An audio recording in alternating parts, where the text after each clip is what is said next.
हाँ जी दोस्तों, थंबनेल देख के पता चल ही गया होगा। मेरे तो लॉ लग गए, लॉ लग गए, लॉ लग गए। तो सर क्या हंसने वाली बात है या रोने वाली बात है? देखो लास्ट पेपर था, ठीक है, जैसा गया जो ग्रुप 1 वाले थे जैसा गया जाने दो। लॉ हमारे दिसंबर 21 पेपर में भी लगे थे एंड कहीं ना कहीं इस पेपर में भी लॉ लगे थे। सब paper tough hard average, easy तो नहीं बोलूंगा, ठीक है।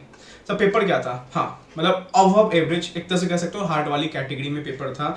मैं इस बेसिस बोल रहा हूँ बिकॉज मेरे को एमसीक्यू बेसिस पे ही लग रहा है, क्योंकि बहुत सारे स्टूडेंट कहा था सर एमसीक्यू थोड़ा टिपिकल था, से भी भरा हुआ था, कहीं ना कहीं एमसीक्यू घुमा के पूछा था, छोटे छोटे एक नंबर के लिए भी केस सिनेरियोज बना के पूछ रहा था। तो ये थोड़ा टफ लगा, पेपर लेंदी भी था। सर पेपर का थोड़ा फास्ट ओवरव्यू कर लेते हैं। देखो प्रॉपर ओवरव्यू आंसर प्रेजेंटेशन क्या है क्या नहीं है वो बाद में देखेंगे, फास्ट ओवरव्यू कर लेते हैं। देखो एक चीज़ और बताऊंगा, जैसे मैंने पेपर पूरा चेक किया है, 30 मार्क्स तक के मेरे को मैनेजेबल लगे पेपर, ठीक है। 32 मार्क्स का डिस्क्रिप्टिव मेरे को मैनेजेबल लगा। अगर जिसने भी कंसेप्ट अच्छे से पढ़ के गया होगा ना वो मैनेजेबल होगा। ये एक सीख और देगा आपको। सर क्या सीख देगा आपको कि आने वाले अटेम्प्ट में सिर्फ क्वेश्चन बैंक पे फोकस मत करना, आने वाले अटेम्प्ट में आपको कम से कम नहीं तो सर प्रोविजंस बेसिस अच्छे से जाना पड़ेगा। मैं दोबारा बोल रहा हूँ, FR SFM अभी आईसीआई का माइंडसेट हो चुका है, FR SFM इजी पूछना है, लॉ ऑडिट में बच्चों क्या करना घुमाना है। तो पहले से प्रिपेयर करो अच्छे से, ठीक है। जो आगे वाले मई 23 के लिए पेपर आने वाले हैं उसके लिए प्रिपेयर अच्छे से करो एंड थोड़ा कंसेप्ट बेस पे जाओ।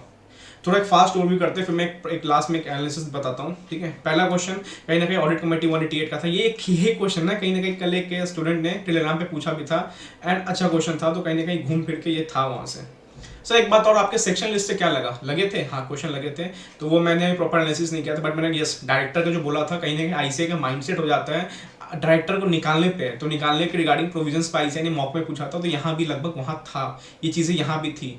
और सर सेक्शन 161 मैंने डाला था वहाँ पे, यहाँ भी वो चीज़ था। सर मैंने लॉस ऑफ कंपल्सेशन ऑफिस वाला डाला था, यहाँ भी वो था। तो सर देखो टचवुड मैं क्या बताऊँ, नहीं छोड़ो क्या बोलूँ ज़्यादा, कि एनालिसिस करता हूँ ना तो कहीं ना कहीं आपके लिए करता हूँ, कहीं ना कहीं उसमें से लगता है तो भाई साहब उसका फायदा उठाओ। मैं नहीं, देखो मेरा एनालिसिस का मतलब ये नहीं होता है कि आपको यही करके जाना है, मेरे को मतलब होता है बोलने का कि आपको ये अच्छे से करना है, क्योंकि कहीं ना कहीं अगर 20-30 नंबर भी इससे आ जाते हैं ना तो आपके एग्जाम के लिए कहीं ना कहीं बहुत अच्छा प्रिपरेशन हो जाएगा। अगर आपका प्रिपरेशन है तो इसमें एक एड ऑन किया करो, ना कि सिर्फ इसको एग्जॉस्टिव बना दिया करो, ठीक है। तो पहला question audit committee 188, tough question, ठीक है, थोड़ा टफ क्वेश्चन। सर दूसरा क्वेश्चन मेरे को ठीक ठाक लगा, मैनेजेबल क्वेश्चन लगा मेरे को, ठीक है। डिन के रिगार्डिंग था एंड डिस्क्वालिफिकेशन रिगार्डिंग था, तो मेरे को मैनेजेबल लगा ये question. Section 161 board additional directors regarding, एक चीज में अच्छा था कि यहाँ पे बच्चा का इंटरप्रेशन तो बिगड़ा होगा। अर्लियर में क्या था, उसको हटा दिया गया था कंपनी के एनुअल जनरल मीटिंग से, तो हमें पता है कि एक बार वो एनुअल जनरल मीटिंग से धक्के मार के निकाल दिया गया है, उसको एडिशनल डायरेक्टर नहीं बना सकते। मैं कंक्लूजन छोड़ो, मैं कंक्लूजन बिल्कुल नहीं दूंगा, खामखा मैं नहीं चाहता आप लोग डिस्प्यूट करो, आंसर देके नर्वस हो, ठीक है। मैनेजेबल क्वेश्चन 161 पे था ये। तो स्टार्टिंग पहला क्वेश्चन फिक्स रहता है, डायरेक्टर चैप्टर्स देखने को मिलेगा एंड ये चीज वापस देखने को मिला डायरेक्टर चैप्टर से, ठीक है। चलो सो उसके बाद हम आते हैं सेक्शन 218, बहुत इंपॉर्टेंट क्वेश्चन, शायद आपका इंक्वायरी इंस्पेक्शन से एमसीक्यू भी था एंड मैं भाई बोल बोल के थक गया कि इंक्वायरी इंस्पेक्शन से एमसीक्यू होगा, प्रिवेंशन ऑपरेशन से होगा एमसीक्यू, केस सिनेरियोज होगा, शायद इंक्वायरी इंस्पेक्शन से था आपका, ठीक है। ये इजी क्वेश्चन, जिसने मेरा सेक्शन लिस्ट देखा होगा ये भी सेक्शन लिस्ट में था, जाके चेक कर सकते हो। देखो ऊपर के तीनों मेरे सेक्शन लिस्ट में थे, अभी भी जाके चेक कर सकते हो, ये भी सेक्शन लिस्ट में था। 218 मैं बोला था एम्प्लॉय को निकालना है तो उसके रिगार्डिंग क्या प्रोविजन होंगे अच्छे से पढ़ के जाना है एंड जो बच्चे मेरे टेस्ट सीरीज देते होंगे ना उनको ये क्वेश्चन पता होगा अच्छे से कि मैं टेस्ट सीरीज में कितना इस क्वेश्चन को पूछता हूँ, ठीक है। 2A था, वहीं से एम्प्लॉयमेंट निकालने का, क्या निकाल सकते हैं तो पहले ट्रिब्यूनल का परमिशन लेना पड़ेगा, फिर उसके खिलाफ भी अपील फाइल करना, तो अपीलेट ट्रिब्यूनल तक जा सकते हैं, उसके बाद कहीं नहीं जा सकते, ठीक है। 2B आपका कंप्रोमाइज एमलगेमेशन पे था रिगार्डिंग, फिर से ये इंपॉर्टेंट चैप्टर, मैं कल बोल रहा था ये छोटे चैप्टर्स आई से कुछ नहीं करता, छोटे चैप्टर्स उठाता है एंड आप पे क्वेश्चन बना के पूछ देगा एग्जाम के लिए, तो ये थोड़ा घुमा फिरा क्वेश्चन था बट ठीक है मैनेजेबल था ये भी। हाँ एक्सटर्नल कमर्शियल बोर्डिंग आ गए, फेमा की बारी। तो फेमा कितने मार्क्स का था, 6 मार्क्स का, बट फिर भी मैं बोल रहा हूँ FEMA plus winding up is equal to SEBI. अगर कभी छोड़ने की बात चल रही है तो FEMA plus winding up is equal to SEBI देख के चलना, ठीक है। तीनों एक बड़े चैप्टर्स हैं एंड कहीं ना कहीं तीनों बच्चे छोड़ने का सोचते हैं। सर ईसीबी से क्वेश्चन था important, again ECB important section list से था, ईसीबी का क्वेश्चन मैं बोल भी आता कर लेना, ठीक है।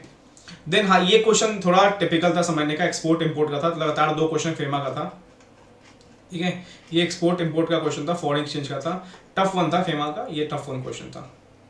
सर 3A वाइंडिंग अप, ये भी थोड़ा टफ वन के कैटेगरी में, क्योंकि बिकॉज वाइंडिंग अप छोड़ जाते हैं कहीं वाइंडिंग अप में भी ये आगे वाले सेक्शंस की बातें कर रहा था, तो ये थोड़ा टफ वन था, ठीक है। 3B मैनेजेबल, फॉरेन कंपनी भी लिख के अच्छे से आओगे, मेमोरेंडम में चेंजेस एंड ये हो रहे तो आपको बताना पड़ेगा वहाँ पे, ठीक है। तो कंप्लाइंसेस रिगार्डिंग है, तो डिसकंटिन्यूस होता है, आपको आरओसी को इन्फॉर्म करना पड़ेगा। तो ये थोड़ा प्रोविजन लेके आओगे, अच्छे से एनालिसिस किया होगा, तो ये 4 में से 2-3 नंबर स्कोर हो जाएंगे यहाँ पे। फॉरेन कंपनी का था। मनी लॉन्ड्रिंग का थोड़ा सा टफ क्वेश्चन था, मनी लॉन्ड्रिंग का कि क्या स्पेशल, ये ऐसा ना क्वेश्चन बैंक में है, शायद मैंने ना कल रात में इस पे क्वेश्चन डाला भी था आपके ग्रुप में, टेलीग्राम ग्रुप में मैंने डाला भी था। तो ये मनी लॉन्ड्रिंग का हल्का सा टफेस्ट क्वेश्चन था, पहले जो अटेम्प्ट में आता था, थोड़ा सा टफ वन क्वेश्चन था ये, ठीक है। अभी बताऊंगा टोटल कितने मार्क्स का क्या आएगा। देन सर मनी लॉन्ड्रिंग का ये इजी क्वेश्चन मैं बोलूंगा इसको, अगर आपने एक पार्टी से बनाया तो 1.5-2 नंबर तो आ ही जाएंगे, क्योंकि कम से कम रिगार्डिंग इम्प्रिजनमेंट पूछा जा रहा है कि भाई साहब वो क्या कहते हैं, नोटिस पर्सन है, काउंटरफिट करेंसी नोट में पकड़ा गया हुआ है, तो उसका क्या इम्प्रिजनमेंट होने वाला है, क्या पनिशमेंट होने वाला है, ये लिखना था यहाँ पे मनी लॉन्ड्रिंग में, ठीक है। सर 4 है एलओडीआर होप सो, अगर आप मैं बता दूं बच्चे अगर छोड़े होंगे तो क्वेश्चन 4 छोड़ा होगा, बिकॉज 4A में एलओडीआर एंड सेबी क्वेश्चन था 2, एंड कहीं ना कहीं एक ये देखो 4C 4A 4B मैं टफ मानता हूँ, एलओडीआर सेबी क्वेश्चन थोड़ा टफ मानता हूँ, जो नहीं पढ़ के जाते मोस्टली 80% बच्चे सेबी को मजाक लेते हैं, बस मजाक मत लो सेबी को। अगेन मैंने कल भी चिल्ला बोला था, सेबी जब से SCRN सरफाइजी हटा है, सेबी बहुत इंपॉर्टेंट एग्जाम्स के लिए। सर 4C अगेन थोड़ा इंपॉर्टेंट था, बिकॉज कहीं ना कहीं इलेक्शन एक्सपेंडिचर्स के लिए पैसा ले रहे हो, हमें पढ़ा था सेक्शन 3 में कि मना है यहाँ पे, तो ये रिगार्डिंग पूरा फॉरेन कंट्रीब्यूशन आपको लिखना था यहाँ पे। तो अगेन FCRN आर्बिट्रेशन ने फिर से बताया कि मैं 3 मार्क्स का आऊंगा और साथ में आऊंगा, तो 4C एंड 4D आर्बिट्रेशन में 3 लोग थे, मेजोरिटी हमें पता है कि वोटिंग से हमारा डिसीजन आ जाएगा, तो भले उसने साइन नहीं किया थर्ड पार्टी ने, कोई बात नहीं, मेजोरिटी 2 बंदे भी अगर साइन करके डिसीजन दे रहे तो भाई साहब दैट्स इट, कोई बात नहीं, आर्बिट्रेशन वैलिड होगा यहाँ पे। कल मैंने इसका वॉइस क्लिप डाला था 8 मिनट का, वहां से क्वेश्चन था ये वाला, ठीक है। 5 है रजिस्टर वैल्यूड, हाँ ये टफ क्वेश्चन था, एक्सपेक्टेड नहीं था मेरे को भी register valued, but again register valued आया दिसंबर 21 में आया था, ये थोड़ा एक्स्ट्राऑर्डिनरी क्वेश्चन आ गया 5A एंड 5B, ये 5 question 5A and 5B tough था, ठीक है। निधि कंपनी था, थोड़ा नया क्वेश्चन बनाए गए यहाँ पे। सी सर फास्ट ट्रैक CIRP करके कुछ है यहाँ पे टॉपिक, वो स्मॉल कंपनी पूछा, मैंने स्मॉल कंपनी बताई हुई था स्मॉल कंपनी क्या होती है, एंड उसके रिगार्डिंग बोला क्या स्मॉल कंपनी में फास्ट ट्रैक CIRP हो सकता है, तो यस कुछ लिमिट्स है 1 करोड़ का वहाँ पे स्मॉल कंपनी का, तो इसमें फास्ट ट्रैक CIRP हो सकता है। तो यहाँ पे आपको IBC का क्वेश्चन आया था, 6 मार्क्स है, अच्छा क्वेश्चन था, अब आराम से इसको टैकल कर सकते हो, प्रोविजन लिख के भी टैकल 6 में से 3-4 मार्क्स उठा सकते हो यहाँ पे। सर अगेन ये IBC क्वेश्चन था 2nd नंबर, ठीक है, एक सेकेंड, ये 6 नंबर में था, तो 3 नंबर उधर आप उठा सकते हो, इस पर ध्यान लगाओगे तो बन जाएगा क्वेश्चन। आंसर डिस्कशन अभी बिल्कुल नहीं होगा। Compensation for loss of office, ये तो भाई साहब प्योर था, मेरे को लगा कैलकुलेशन देगा, बट कोई बात नहीं, प्रोविजन पूछ दिया regarding compensation for loss of office. मेरा तो बहुत फेवरेट क्वेश्चन था, पिछले टाइम में नहीं आया था, बस इस टाइम में देखने को मिल गया, इंपॉर्टेंट सेक्शन लिस्ट में ये भी था, ठीक है। तो ये भी 4 मार्क्स था, ईजी था, बच्चों ने ये नहीं अटेम्प्ट किया होगा मेरे अंदाज से, ठीक है। बच्चों ने क्या किया होगा, ये वाला क्वेश्चन अटेम्प्ट किया होगा, आराम से ये टैकल हो गया होगा। सर 4B मीटिंग रिगार्डिंग था कि बोर्डिंग लिमिट से एक्सीड जाए तो क्या प्रोविजंस क्या नहीं होते, तो मीटिंग चैप्टर से एक इंपॉर्टेंट सेक्शन लिस्ट से क्वेश्चन ये भी था, ठीक है। ये इसका गाड़ी पकड़ा गया मनी लॉन्ड्रिंग में, तो उसके रिगार्डिंग क्या क्या रेमेडीज उसके पास है, क्या प्ली एक्सेप्ट होगा नहीं होगा, तो ये अटैचमेंट वाले प्रोविजन सेक्शन 8 जो चालू होता है ना, 5, 6, 7, 8 वाले जो सीरीज है, वहां से ये मनी लॉन्ड्रिंग क्वेश्चन था। तो मनी लॉन्ड्रिंग अगेन एक मीठी छुरी, 3 टोटल 3 क्वेश्चन 9 नंबर के मनी लॉन्ड्रिंग से आता है। एंड लास्ट में easy question, duties of resolution professional before initiation of pre package insolvency, ठीक है, as per the IBC code. तो ड्यूटीज आप लिख सकते हो, नॉर्मल किसी ने फर्स्ट रीडिंग में लगाया होगा अपने स्टडीज टाइम में, तो ड्यूटीज लिख सकते हो। सर नाउ पेपर हार्ड कहाँ था, सुनो, पेपर इन क्वेश्चंस में थोड़ा बहुत लॉजिकल नया क्वेश्चन थे, थोड़ा हार्ड लगा मेरे को भी इस लेवल पे। 1A 2B 2C 2D 3A 3B SEBI question, valued Nidhi company का क्वेश्चन, एंड लास्ट में एक क्वेश्चन आपको मनी लॉन्ड्रिंग का, ठीक है। तो कहीं ना कहीं पेपर अगर 36 मार्क्स का डिस्क्रिप्टिव हार्ड आता है तो डिपेंड करता है आपका MCQ कैसा गया है। अगर MCQ हार्ड आया तो यस पेपर हार्ड है, अगर MCQ इजी आया तो मैं ये पेपर को फिर हार्ड नहीं बोलूंगा, बिकॉज इतना तो लेवल बनता है आपका फाइनल्स में। अगर सब पेपर इजी दे देंगे तो 70-80% रिजल्ट नहीं आ सकता बॉस।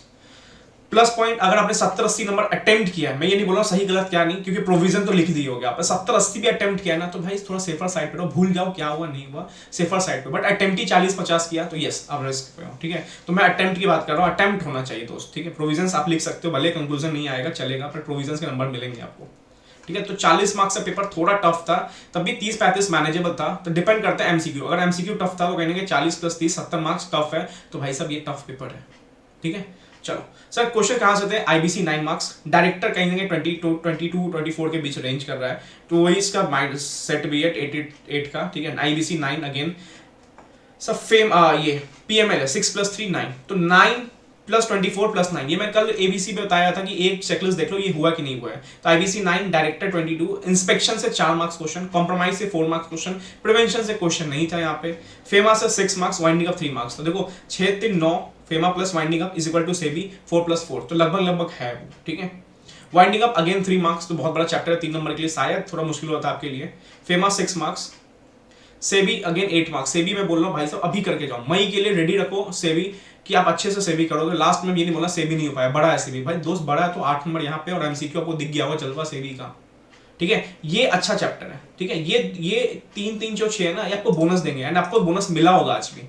एंड मेरे को भी दिसंबर 21 में अच्छा क्वेश्चन दिखा था, बोनस था मेरे लिए भी। तो 3 + 3 6, ये चैप्टर को ना कर लिया यार, छोड़ो मत ये सब। ये 2 घंटे चैप्टर रिवीजन करने समय होता है, सीआरएन आर्बिट्रेशन, एंड 3 6 नंबर देता है इस टफ पेपर में। तो टफ पेपर में 6 नंबर ये दे रहा है तो क्या बुरा बात है। एंड मिसलेनियस अगेन 8 मार्क्स का।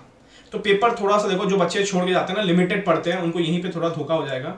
4 4 8 3 6 14 एंड सेबी 22, तो 22 नंबर तो टफेस्ट यहाँ पे आ गया। फेबी फेमा में कॉम्प्रोमाइज करते हो तो 28 नंबर। तो पेपर इस वे में था, प्रिवेंशन से क्वेश्चन नहीं था, फॉरेन कंपनी से 4 मार्क्स आया, मैनेजेबल क्वेश्चन था। प्रिवेंशन से क्वेश्चन नहीं था, कोई नोटिस ड्राफ्टिंग एंड ऑल नहीं था क्वेश्चन।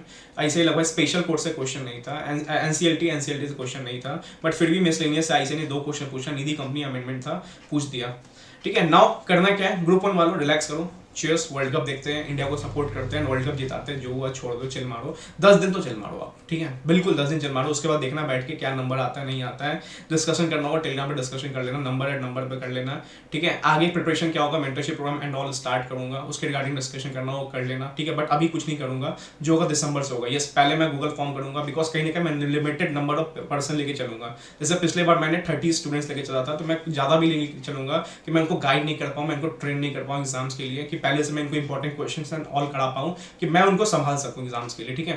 तो ये जो भी स्टार्ट होगा दिसंबर से होगा, बट एक गूगल फॉर्म्स में देखूंगा कि स्टूडेंट्स का क्या डिमांड है, फेस टू फेस कितने लोग होंगे, ऑनलाइन कितने होंगे, जिनका बहुत ग्रुप है भाई साहब, ठीक है। रेस्ट करो, पेपर हार्ड था, मेरे साथ भी था, मैं आया रोया भी, कुछ मैंने चेक किया, मैंने देखा कि यस ठीक है 50 मार्क्स हो जाएगा, ठीक है, मैनेजेबल लगा। फिर मैंने थोड़ा ना एससीएमपी प्रिपरेशन करने से मेरे को डर भी लगा, बट कहीं ना कहीं मैंने च्युइंगम चिपाया एंड बोला ठीक है जो हुआ सो हुआ। लास्ट में मैंने 2 3 क्वेश्चन मेरे को देखने लग गया कि यस ये सही है, तो मैं थोड़ा चिल मारा, मैं बोला चल एससीएमपी निकालते हैं, सीए बन के खत्म करते हैं, ठीक है। तो चलो ऑल द बेस्ट, जैसा भी गया ऊपर वाले पे सौंप दो, एग्जाम तक रिजल्ट तक आराम से क्या करो, वेट करो रिजल्ट का, ठीक है। ज़्यादा दिमाग मत लगाना, ठीक है। जिसका एक ग्रुप बाकी का सीए बनने वाला होगा, आराम से एंजॉय करो इस फेज को, ठीक है। जिनको लगता है कि यस थोड़ा बिगड़ा है या पेपर ज़्यादा बिगड़ा है, अगर वो उनको लग रहा है कि मई 23 आने वाला है, तो वो भी 5 6 दिन रेस्ट करो, बट फिर से ना आप आ जाना अपने बैक टू वर्क पे, ठीक है। चलो ऑल द बेस्ट। हाँ, और एक बात और, थैंक्स फॉर कंटिन्यूअस सपोर्ट, ठीक है। आप स्टूडेंट का भी सपोर्ट था, तो कहीं ना कहीं मेरे को भी मोटिवेट फील हुआ कि यार चलो जितना हो सके मैं उतना बेस्ट देता हूँ। कल हमने 4 बजे तक इंपॉर्टेंट क्वेश्चन डाला एंड कहीं ना कहीं वहाँ से था कुछ चीज़, ठीक है। स्पेशल क्वेश्चन लिस्ट से तो था ही था, तो बस ऐसे ही सपोर्ट करते रहो। एक चीज़ और बोलूँगा, बहुत सारे स्टूडेंट आता है सर आपके चैनल पर रीच नहीं है, मतलब आपके चैनल पे आता लगता है एक बहुत न्यू चैनल है, लगता है कुछ इसका ना कंटेंट नहीं है, वो सब्सक्राइबर्स और लाइक देख के ना बोल देता है इस चैनल पे होगा क्या। जो ग्रुप 1 दे रहे हैं उनको पता होगा इस चैनल पे क्या है, तो थोड़ा सा चैनल को यार शेयर कर दिया करो कम से कम, कि वो मेरे को रीच चाहिए कम से कम। देखो रीच चाहिए तो मैं ज़्यादा नंबर ऑफ स्टूडेंट तक पहुँच सकता हूँ एंड वो गाइड कर सकता हूँ, ठीक है। तो अगर चैनल पे तो सब्सक्राइब कर दिया करो, ज़्यादा बोलता तो नहीं है लेकिन सब्सक्राइब कर दिया करो एंड चैनल थोड़ा रीच पहुँचा दो, फ्रेंड्स से शेयर कर दो जो ग्रुप 1 में इंटर वाले हैं। भाई मैं तीनों लेवल पढ़ा रहा हूँ, मैं 3 लेवल पे मेंटरशिप चला रहा हूँ, तो शेयर करने में क्या दिक्कत है, ठीक है। टेस्ट एंड ऑल चल रहा है, तो फाउंडेशन तो मैं already face to face inter face to face Laxmi Nagar लेता ही लेता हूँ, and online mode application mode हर मोड में, तो शेयर कर दिया करो as a mentorship as a test share कर दिया करो कि मैं उनको पर्सनली गाइड कर सकूँ, प्रॉब्लम समझ सकूँ एंड उसको सॉल्यूशन दे सकूँ, ठीक है। चलो ऑल द बेस्ट, पढ़ते रहो एंड इंडिया को सपोर्ट करना, इस पर वर्ल्ड कप हमारा है।